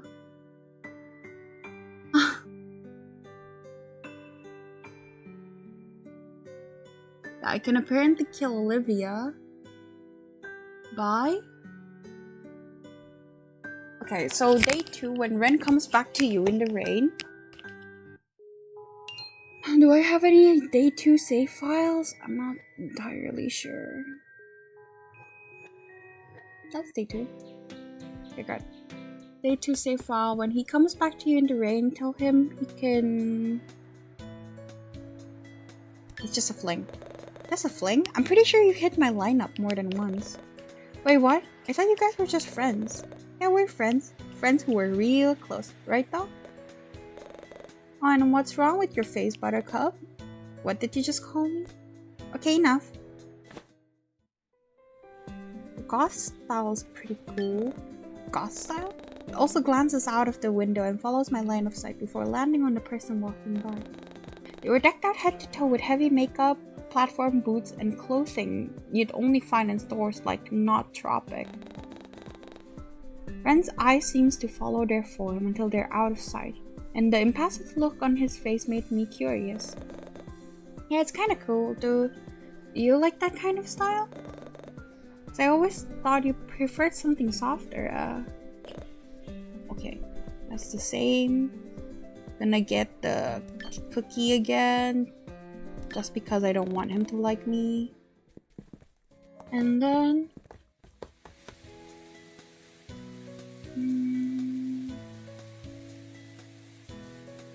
walk home alone. We can go to my apartment. I haven't seen this. Your apartment? Sure.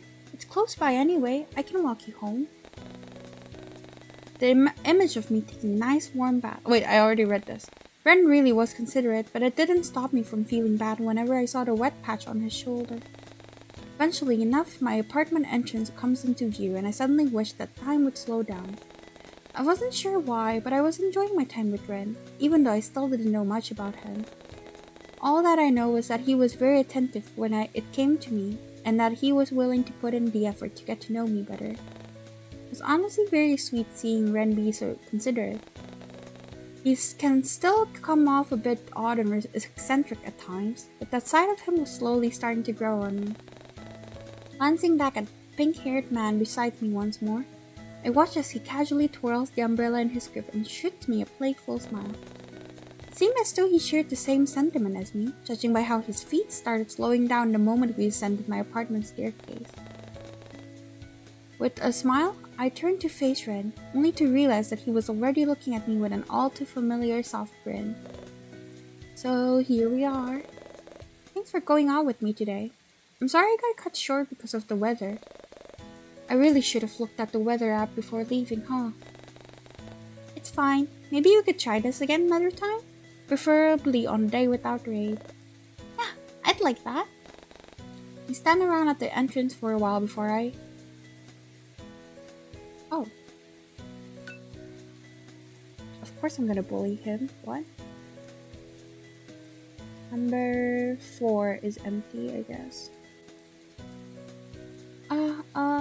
I guess I'll be polite. Thank you for walking me home. You didn't have to, but I appreciate it. Yeah, of course, no problem.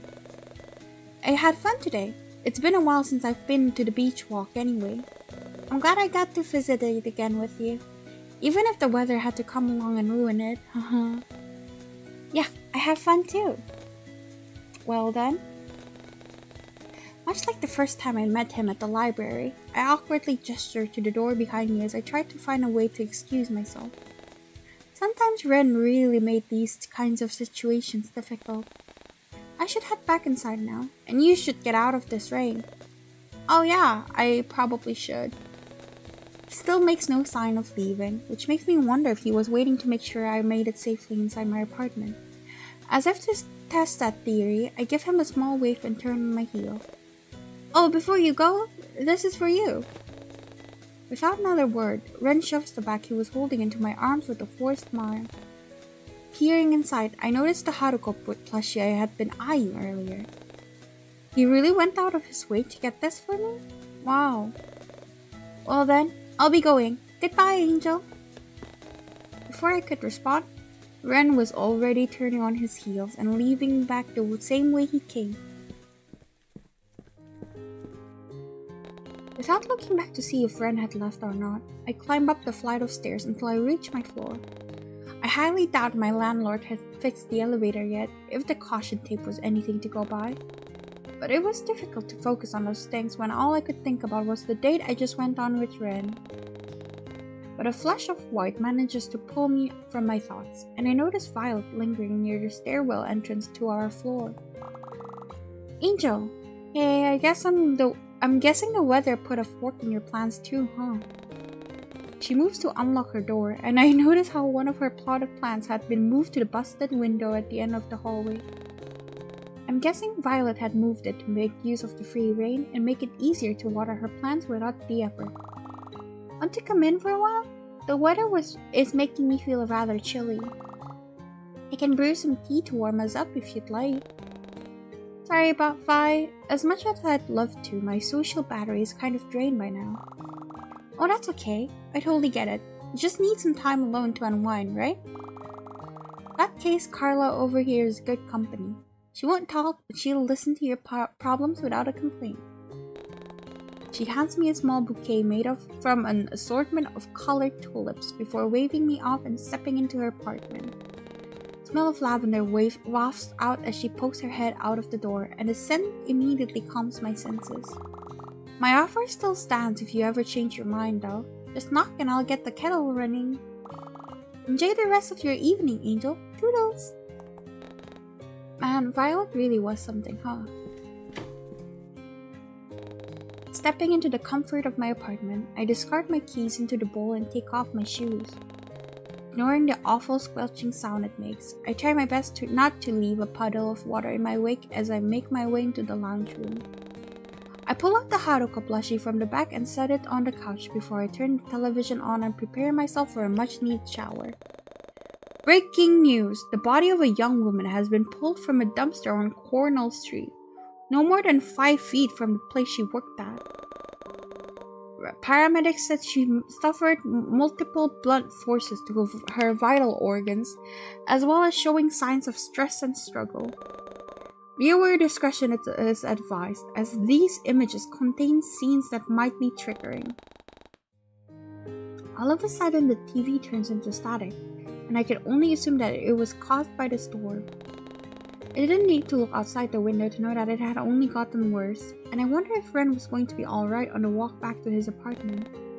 Also, who was the person on the TV? Olivia?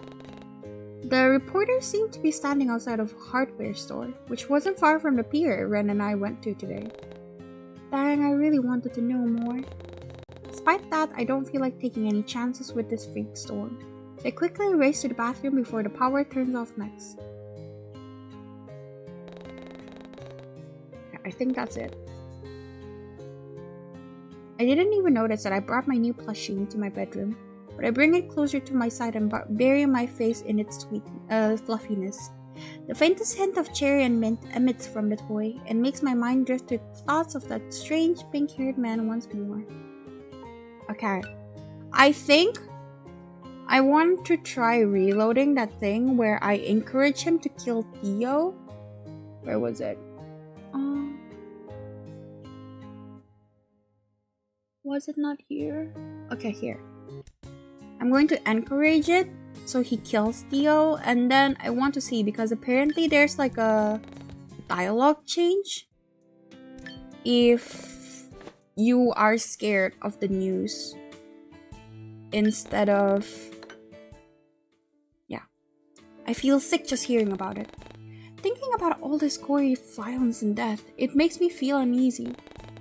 In fact, it was one of the reasons why I left the city in the first place.